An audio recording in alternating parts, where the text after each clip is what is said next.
Hello mga kaka, may utos sa inyo. So ngayon mga kaka ay magtitinda naman ulit kami ng pancake.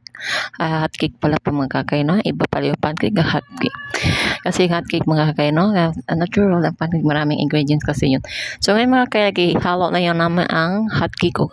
Ang ingredients sa hotcake ay itlog, harina, mga kakay ay ilagyan natin sa ating kaha. Yan, may kuha na measure yan mga kakay. Kasi baka masobrahan yung pagbutang niya. Malugo ita. Ayan, gika na mga kakay no. Ito ng takos namon niya.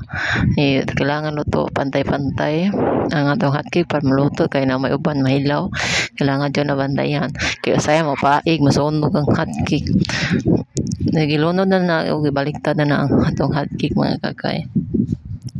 Yan mga kakay na mahuwat na tagpila ka seconds maluto ang atong hotcake.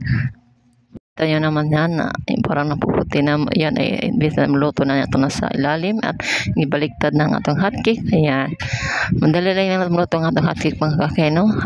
Na overcook yan. Ito na yung atong hotcake.